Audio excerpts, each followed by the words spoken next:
There are three main types of ratios that we consider. Mathematically, these are all the same, but from the perspective of the stories they come from, they're different. The first type of ratio that we often consider is the ratio of a part to a whole. And we typically consider these ratios of a part to a whole as if they were simply fractions. So for example, if we say that a basket contains 7 pieces of fruit, 4 of which are apples, we can say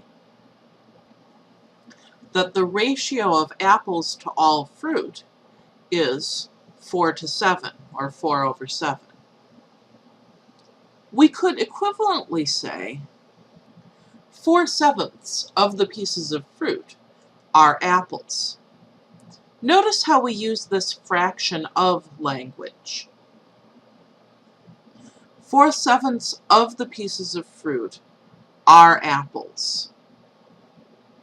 That phrase, some fraction of A is B, or RB, means the same as the ratio of B to A is whatever that fraction is.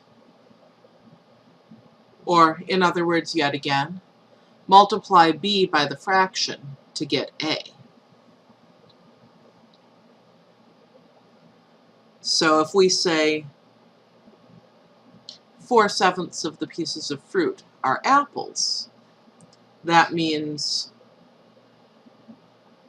that 4/7 times the number of pieces of fruit gives us the number of apples. That's one type of ratio. The second type of ratio we often talk about is the ratio of one part to another part. And we typically don't think of these as just fractions. But we might say, for example, going back to our basket of fruit, a basket of fruit contains 4 apples and 3 oranges. In this case, we would say the ratio of apples to oranges is 4 to 3. Or we could equally well say that the ratio of oranges to apples is 3 to 4. In these part-to-part ratios, we can really choose whichever order suits us best, as long as we're consistent with the order that we choose. So if we say that we're going to write the ratio of apples to oranges, we have to keep the order apples to oranges.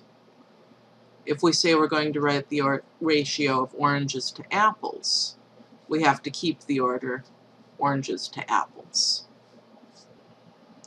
The third type of ratio is ratios of different quantities. In both of the previous two types, we had a group of things that were of one variety or another. In this third type of ratio, we have things that aren't logically grouped together in any way. So for example, suppose that a basket of 7 fruit costs $9.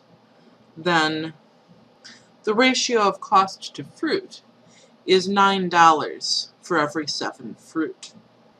This sort of ratio is sometimes called a rate. And it makes sense why we would think of this as a rate, and maybe say the price is $9 for every 7 fruit, because we would expect this pattern to continue if we bought more fruit than this. If we bought another 7 fruit, that would be 14, and we would expect that to cost another $9. If we bought another 7 fruit, that would be 21 fruit, and we would expect that now to cost $27. We would expect this pattern to continue if we're going to discuss this ratio at all.